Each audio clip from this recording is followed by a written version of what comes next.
नमस्कार दोस्तों, कैसे हैं आप सभी लोग। हमें आशा है कि आप सभी लोग अच्छे होंगे। आप सभी लोगों का टी एग्ज़ाम परीक्षा में स्वागत है।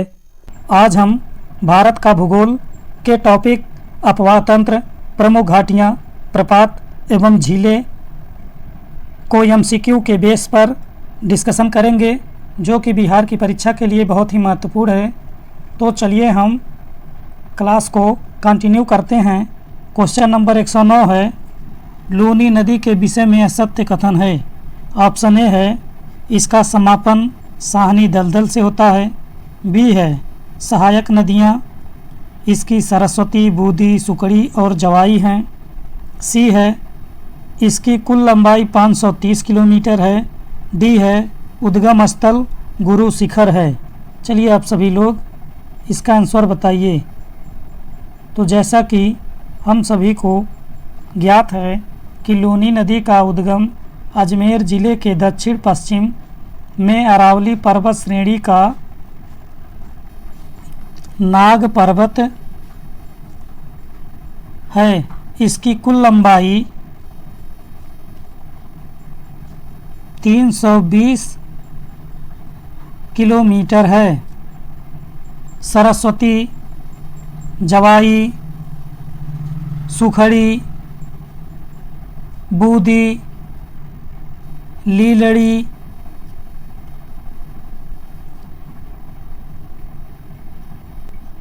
मीठड़ी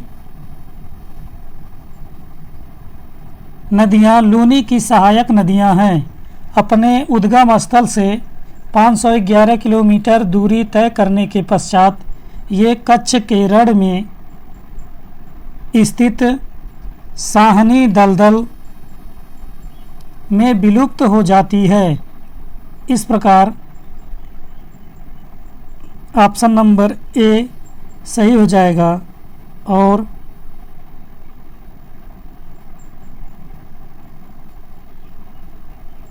बी भी सही हो जाएगा। तो इसमें क्वेश्चन पूछा है कि लूनी नदी के विषय में असत्य कथन कौन सा है। तो लूनी नदी के विषय में असत्य कथन सी और डी दोनों है। इसकी कुल लंबाई 530 किलोमीटर न होकर 320 किलोमीटर है। इसका उद्गम स्थल जो है नाग पर्वत है। इस प्रकार 109 का ऑप्शन नंबर सी और डी दोनों असत्य हो जाएंगे। बिहार सरकार भी इसको स्टार मानी है, दोनों को सत्य मानी है। अब हम नेक्स्ट क्वेश्चन पर चलते हैं। क्वेश्चन नंबर 110 है, नदी तथा उसकी सहायक नदियों के निम्न जोड़ों में से कौन सा एक जोड़ा सही नहीं है। ऑप्शन ए है गोदावरी, मानस। बी है ब्रह्मपुत्र, तीस्ता। सी है यमुना, चंबल। डी है कृष्णा, भीमा। ई है उपयुक्त में से कोई नहीं या उपयुक्त में से एक से अधिक। चलिए आप सभी लोग इसका आंसर बताइए। जैसा कि हम सभी को ज्ञात है कि मानस नदी ब्रह्मपुत्र नदी की सहायक नदी है।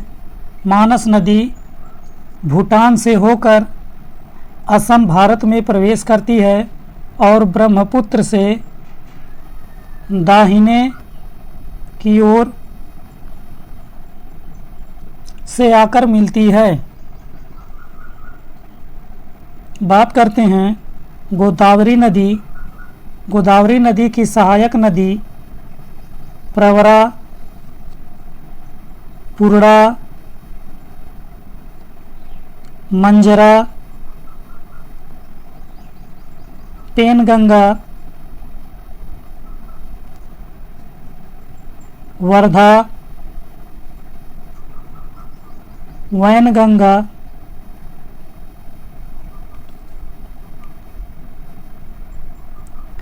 प्राणहिता,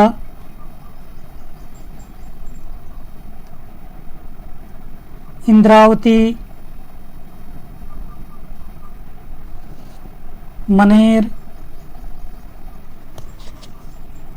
और सबरी है।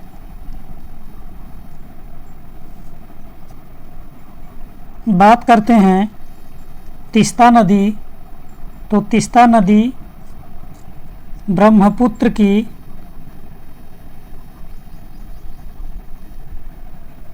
नदी की सहायक नदी है। बात करते हैं चंबल नदी यमुना नदी की सहायक नदी है। भीमा कृष्णा की सहायक नदी है। इस प्रकार ऑप्शन नंबर ए जो है गलत हो जाएगा, और यहाँ पूछा है कि कौन सा जोड़ा गलत है। ऑप्शन नंबर ए सही हो जाएगा। अब हम नेक्स्ट क्वेश्चन पर चलते हैं। क्वेश्चन नंबर 111 है, कौन सी नदी भारत और नेपाल के बीच सीमा बनाती है? ऑप्शन ए है गंडक, बी है कोसी, सी है काली, डी है उपयुक्त में से एक से अधिक, ई है उपयुक्त में से कोई नहीं। चलिए आप सभी लोग इसका आंसर बताइए। तो जैसा कि हम सभी को ज्ञात है कि काली नदी या महाकाली नदी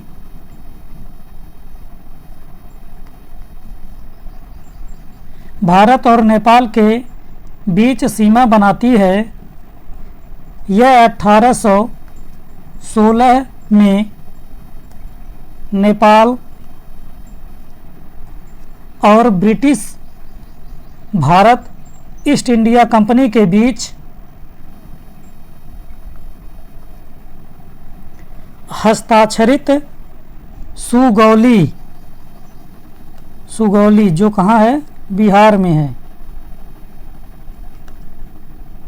में की संधि के तहत काली नदी को भारत के साथ नेपाल की पश्चिमी सीमा निर्धारित की गई थी। इस प्रकार 111 का ऑप्शन नंबर सी सही हो जाएगा। अब हम नेक्स्ट क्वेश्चन पर चलते हैं। क्वेश्चन नंबर 112 है, किस नदी के किनारे को पश्चिम बंगाल सरकार टी पार्क के रूप में विकसित करने की योजना है? ऑप्शन ए है हुगली, बी है ब्रह्मपुत्र, सी है गंगा, डी है उपयुक्त में से एक से अधिक, ई है उपयुक्त में से कोई नहीं। चलिए आप सभी लोग इसका आंसर बताइए। तो जैसा कि हम सभी को ज्ञात है कि पश्चिम बंगाल सरकार हुगली नदी के किनारे पर एक चाय टी पार्क स्थापित करने की योजना बनाई है। इस प्रकार 112 का ऑप्शन नंबर ए सही हो जाएगा। अब हम नेक्स्ट क्वेश्चन पर चलते हैं। क्वेश्चन नंबर 113 है, कारगिल किस नदी के किनारे पर स्थित है? ऑप्शन ए है सुरू नदी, बी है झेलम नदी, सी है सिंधु नदी, डी है उपयुक्त में से एक से अधिक, ई है उपयुक्त में से कोई नहीं। चलिए आप सभी लोग इसका आंसर बताइए। तो जैसा कि हमें ज्ञात है कि कारगिल जो शहर है वह सुरू नदी के तट पर बसा है, जो लेह के बाद लद्दाख क्षेत्र का दूसरा सबसे बड़ा शहर है। प्राचीन सिल्क रोड की एक शाखा सुरू नदी के किनारे से होकर गुजरती है, जो कारगिल और स्काई को जोड़ती है। इस प्रकार 113 का ऑप्शन नंबर ए सही हो जाएगा। अब हम नेक्स्ट क्वेश्चन पर चलते हैं। क्वेश्चन नंबर 114 है, कोसी मैदान की माध्य समुद्र तल से औसत ऊंचाई है? ऑप्शन ए है 300 मीटर, बी है 150 मीटर, सी है 30 मीटर, डी है उपयुक्त में से कोई नहीं। चलिए आप सभी लोग इसका आंसर बताइए। जैसा कि हम सभी को पता है कि कोसी मैदान की माध्य समुद्र तल से औसत ऊंचाई 30 मीटर है। इस प्रकार 114 का ऑप्शन नंबर सी सही हो जाएगा। अब हम नेक्स्ट क्वेश्चन पर चलते हैं। क्वेश्चन नंबर 115 है, गंडक नदी का दूसरा नाम है। ऑप्शन ए है बूढ़ी गंडक, बी है महानंदा, सी है नारायणी, डी है पुनपुन नदी। चलिए आप सभी लोग इसका आंसर बताइए।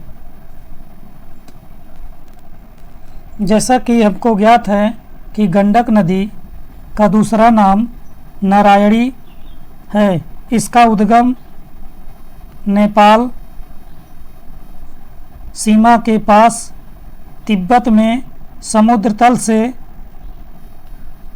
7620 मीटर ऊंचाई से होता है। यह नदी नेपाल तथा भारत के उत्तरी भाग में बहने वाली महत्वपूर्ण नदी है। इसकी कुल लंबाई 630 किलोमीटर है, जिसमें से 185 किलोमीटर नेपाल में एवं 445 किलोमीटर भारत में विस्तृत है। इस प्रकार 115 का ऑप्शन नंबर सी सही हो जाएगा। अब हम नेक्स्ट क्वेश्चन पर चलते हैं। क्वेश्चन नंबर 16 है। क्वेश्चन नंबर 116 है, सुवर्ण रेखा नदी निम्नलिखित में से किस गांव के पास से निकलती है। ऑप्शन ए है ओरमाझी, बी है मंदार, सी है हेहल, डी है नगरी। चलिए आप सभी लोग इसका आंसर बताइए। तो जैसा कि हमको ज्ञात है कि सुवर्ण रेखा नदी झारखंड के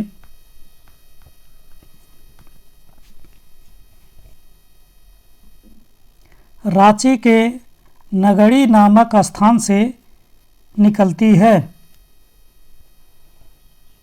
जो उड़ीसा से गुजरते हुए बंगाल की खाड़ी में गिरती है। इसकी प्रमुख सहायक नदी राढ़ू, कांची तथा खरकई है। इस प्रकार 116 का ऑप्शन नंबर डी सही हो जाएगा। अब हम नेक्स्ट क्वेश्चन पर चलते हैं। क्वेश्चन नंबर 117 है, जलप्रपात और नदी के निम्नलिखित जोड़ों में से कौन सा जोड़ा सही सुमेलित नहीं है। ऑप्शन ए है जोग शरावती नदी, बी है कपिलधारा कावेरी नदी, सी है धुआंधार गोदावरी नदी, डी है उपयुक्त में से एक से अधिक, ई है उपयुक्त में से कोई नहीं। चलिए आप सभी लोग इसका आंसर बताइए। तो जैसा कि हम सभी को ज्ञात है कि धुआंधार जलप्रपात मध्य प्रदेश के जबलपुर जिले में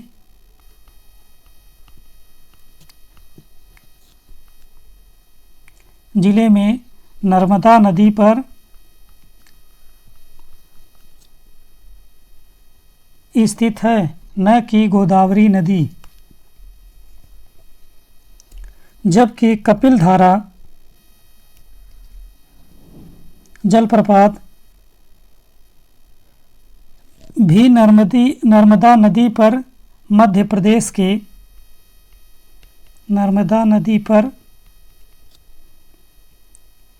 प्रदेश के अमरकंटक जिले में स्थित है, न कि कावेरी नदी। बात करते हैं जोंग या गरसोप्पा, इसको गरसोप्पा भी कहते हैं, जलप्रपात पश्चिमी कर्नाटक के शिमोगा जिले में शरावती नदी पर स्थित है। यह देश का दूसरा सर्वोच्च जलप्रपात है। इसका नया नाम महात्मा गांधी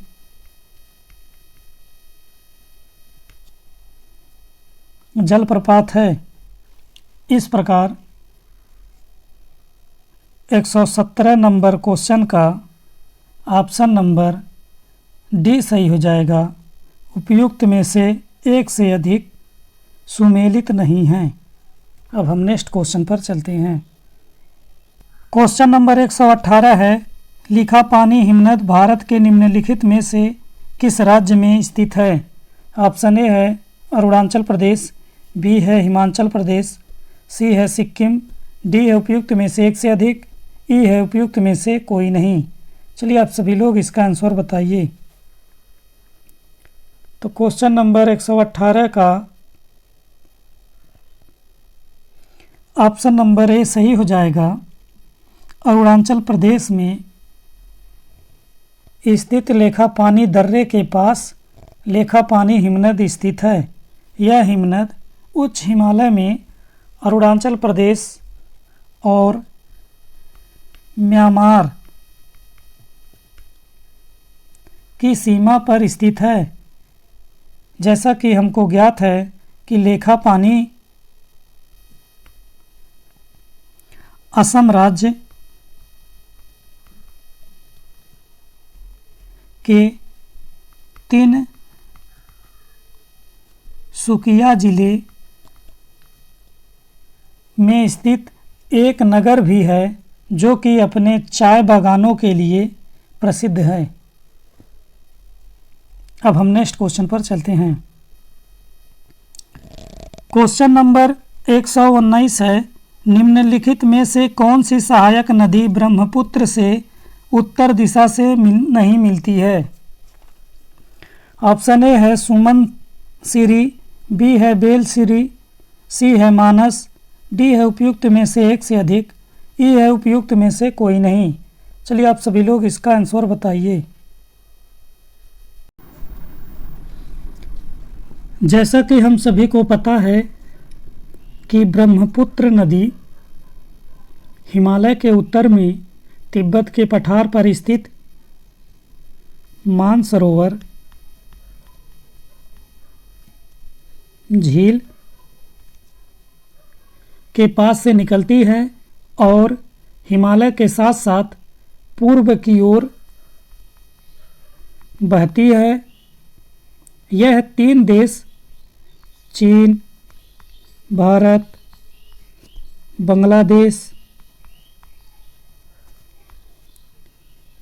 से होकर प्रवाहित होती है। चीन में इसे सांगपो नदी, अरुणाचल प्रदेश में इसे दिहांग नदी,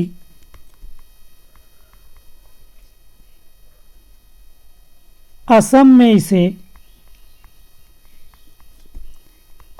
ब्रह्मपुत्र नदी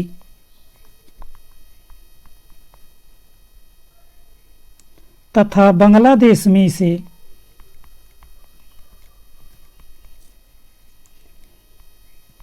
जमुना नदी के नाम से जानी जाती है। इसकी सहायक नदियां दिबांग, लोहित, धनसिरी, कामेंग, मानस, तीस्ता तथा सुमनसिरी नदी ब्रह्मपुत्र से उत्तर दिशा में मिलने वाली सहायक नदियां हैं। इस प्रकार 119 का ऑप्शन नंबर ई सही हो जाएगा। उपयुक्त में से कोई नहीं, क्योंकि यहाँ पूछा है कि ब्रह्मपुत्र से उत्तर दिशा से नहीं मिलती, यानी ये सभी नदियाँ मिलती हैं। सुमनसिरी, मानस, बेलसिरी। अब हम नेक्स्ट क्वेश्चन पर चलते हैं। क्वेश्चन नंबर 120 है, राजस्थान और गुजरात में बहने वाली लूनी नदी का उद्गम स्थल है। ऑप्शन ए है सांभर झील, बी है पुष्कर घाटी, सी है साहनी दलदल, डी है उपयुक्त में से कोई नहीं। चलिए आप सभी लोग इसका आंसर बताइए। तो जैसा कि हम सभी को पता है कि लूनी नदी राजस्थान के अजमेर ज़िले में नाग पहाड़ या नागा पहाड़ियाँ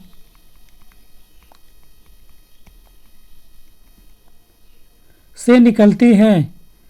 लूनी नदी अजमेर के पास अरावली पर्वतमाला की पुष्कर घाटी से निकलते हुए थार रेगिस्तान के दक्षिण पूर्वी हिस्से से होकर गुजरती है। यह गुजरात में कच्छ के रण की दलदली भूमि में समाप्त हो जाती है। इस प्रकार 120 का ऑप्शन नंबर बी सही हो जाएगा। अब हम नेक्स्ट क्वेश्चन पर चलते हैं। क्वेश्चन नंबर 121 है, सोन नदी का उद्गम स्थल अमरकंटक कहाँ स्थित है? ऑप्शन ए है मैकाल श्रेणी में, बी है मकालू श्रेणी में, सी है राजमहल पहाड़ियाँ में, डी है उपयुक्त में से एक से अधिक, ई है उपयुक्त में से कोई नहीं। चलिए आप सभी लोग बताइए इसका आंसर। ये जो है बीपीएससी ट्री जो पेपर कैंसिल हुआ था उसमें पूछा था। तो जैसा कि हमको ज्ञात है कि सोन नदी का उद्गम मैकाल पर्वत के अमरकंटक नामक पठारी भाग से है। सोन नदी का एक अन्य नाम हिरण्यवाह भी है। सोन नदी जो विंध्याचल और सतपुड़ा पर्वत श्रृंखला को जोड़ती है, जो समुद्र तल से 1067 मीटर ऊंचाई पर है। यहाँ से नर्मदा व सोन नदी निकलती है। इस प्रकार 121 का ऑप्शन नंबर ए सही हो जाएगा, मैकाल श्रेणी। अब हम नेक्स्ट क्वेश्चन पर चलते हैं। क्वेश्चन नंबर 122 है, असम घाटी में ब्रह्मपुत्र नदी की लंबाई है। ऑप्शन ए है 700 किलोमीटर, बी है 725 किलोमीटर, सी है 740 किलोमीटर, डी है उपयुक्त में से एक से अधिक, ई है उपयुक्त में से कोई नहीं। चलिए आप सभी लोग इसका आंसर बताइए। तो जैसा कि हमको ज्ञात है कि असम घाटी में अपनी 750 किलोमीटर की यात्रा में ब्रह्मपुत्र में अनेक सहायक नदियां आकर मिलती हैं। इसके बाएं तट पर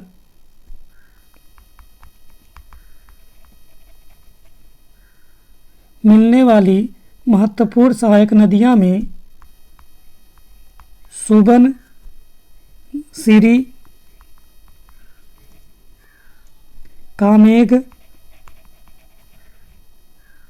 मानस व संकोस नदियां हैं। बांग्लादेश में इसे जमुना नदी कहा जाता है। अंत में यह नदी पद्मा के साथ मिलकर बंगाल की खाड़ी में गिरती हैं।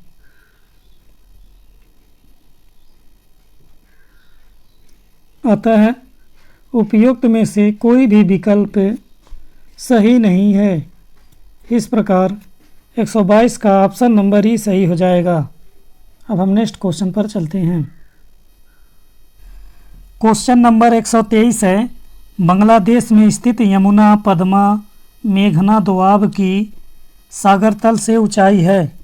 ऑप्शन ए है 20 से 50 मीटर, बी है 20 से 70 मीटर, सी है 20 से 100 मीटर, डी है उपयुक्त में से एक से अधिक, ई है उपयुक्त में से कोई नहीं। चलिए आप सभी लोग इसका आंसर बताइए।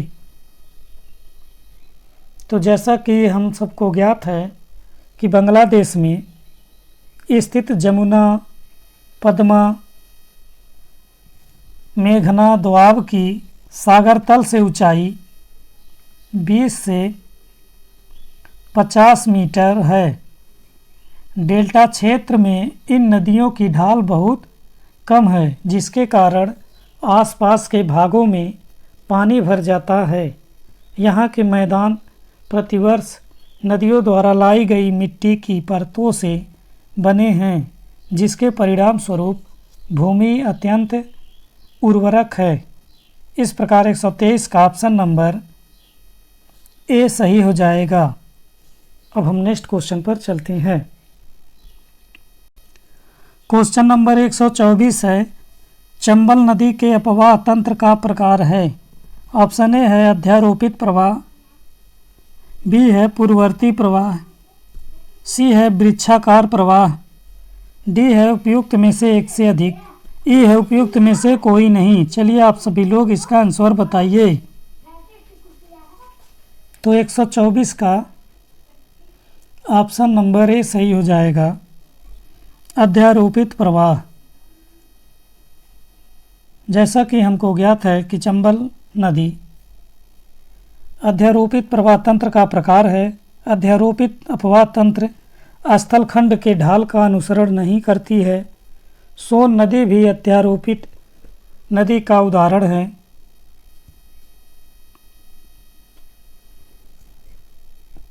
चंबल नदी मध्य प्रदेश के मालवा पठार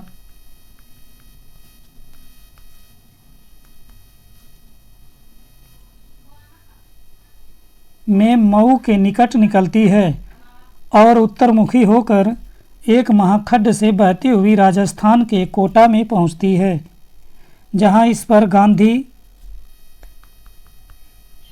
सागर बांध बनाया गया है। यह यमुना की सहायक नदी है। चंबल अपनी उत्खात भूमि वाली भू आकृति के लिए प्रसिद्ध है, जिसे चंबल खड्ड कहा जाता है। अब हम नेक्स्ट क्वेश्चन पर चलते हैं। क्वेश्चन नंबर 125 है, कृष्णा गोदावरी नदी विवाद किन राज्यों के बीच है। ऑप्शन ए है कर्नाटक और आंध्र प्रदेश, बी है कर्नाटक और तमिलनाडु, सी है कर्नाटक और केरल, डी है उपयुक्त में से एक से अधिक, ई है उपयुक्त में से कोई नहीं। चलिए आप सभी लोग इसका आंसर बताइए। तो जैसा कि हमको पता है कि कृष्णा गोदावरी नदी विवाद की शुरुआत महाराष्ट्र सरकार द्वारा कोयना नदी पर जल विद्युत परियोजना के लिए बांध बनाकर जल की दिशा परिवर्तन पर कर्नाटक और आंध्र प्रदेश सरकारों द्वारा आपत्ति जताए जाने से हुई।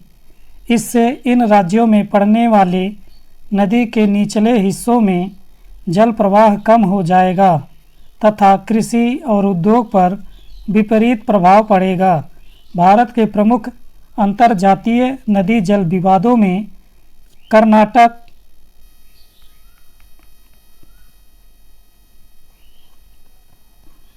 केरल एवं तमिलनाडु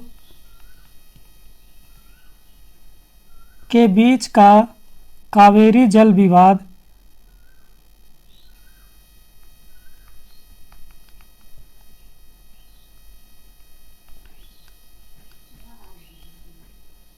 तथा उत्तर प्रदेश एवं बिहार के बीच कर्मनासा जल विवाद आदि प्रमुख है। इस प्रकार 125 का ऑप्शन नंबर ए सही हो जाएगा। अब हम नेक्स्ट क्वेश्चन पर चलते हैं। क्वेश्चन नंबर 126 है, निम्नलिखित में से कौन सी नदी दक्षिणी गंगा के नाम से जानी जाती है। ऑप्शन ए है कावेरी, बी है महानदी, सी है गोदावरी, डी है उपयुक्त में से एक से अधिक, ई है उपयुक्त में से कोई नहीं। चलिए आप सभी लोग इसका आंसर बताइए। तो क्वेश्चन नंबर 126 का ऑप्शन नंबर सी सही हो जाएगा, गोदावरी नदी। जैसा कि हमको ज्ञात है कि गोदावरी सबसे बड़ा प्रायद्वीपीय नदी तंत्र है। इसे दक्षिणी गंगा के भी नाम से जाना जाता है।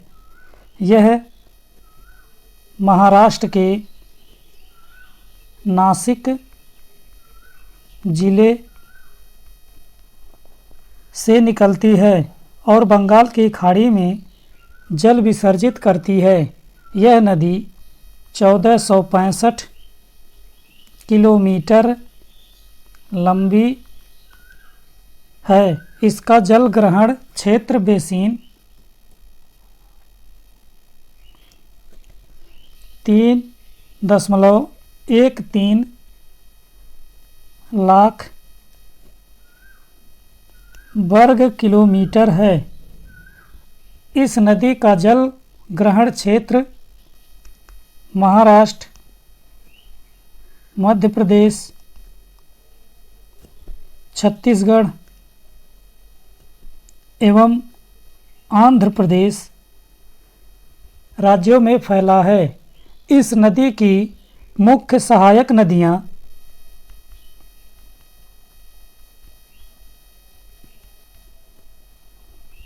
वैनगंगा, इंद्रावती, पेनगंगा, प्राणहिता,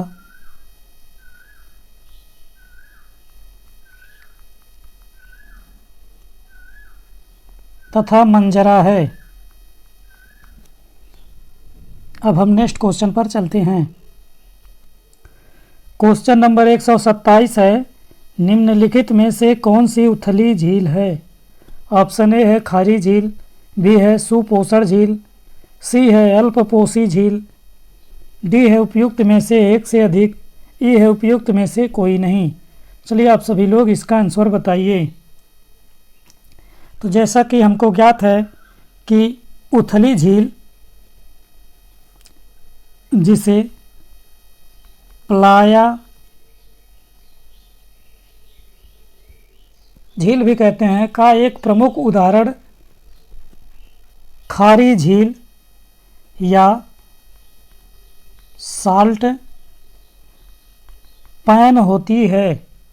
रेगिस्तान में पवन के अपघर्षण से बने गर्तों में जब कभी वर्षा जल जमा हो जाता है तो कुछ समय के लिए छिछली झीलें बन जाती हैं। ऐसी उथली झीलों को ही प्लाया झील कहते हैं। इस प्रकार 127 का ऑप्शन नंबर ए सही हो जाएगा। अब हम नेक्स्ट क्वेश्चन पर चलते हैं। क्वेश्चन नंबर 128 है, प्राचीन काल में गंगा के दक्षिणी क्षेत्र को क्या कहा जाता था? ऑप्शन ए है अनर्त, बी है तक्षशिला, सी है चोल, डी है उपयुक्त में से एक से अधिक, ई है उपयुक्त में से कोई नहीं। चलिए आप सभी लोग इसका आंसर बताइए। जैसा कि हम सभी को ज्ञात है कि प्राचीन में गंगा के दक्षिणी क्षेत्र को मगध के नाम से जाना जाता था। मगध प्राचीन भारत के 16 महाजनपदों में से एक प्रमुख था। आधुनिक पटना तथा गया जिला इसमें शामिल थे। इसकी राजधानी गिरिब्रज, बाद में पाटलिपुत्र थी। मगध का सर्वप्रथम उल्लेख अथर्ववेद में मिलता है। इस प्रकार 128 का ऑप्शन नंबर ई सही हो जाएगा, उपयुक्त में से कोई नहीं। चलिए अब हम नेक्स्ट क्वेश्चन पर चलते हैं।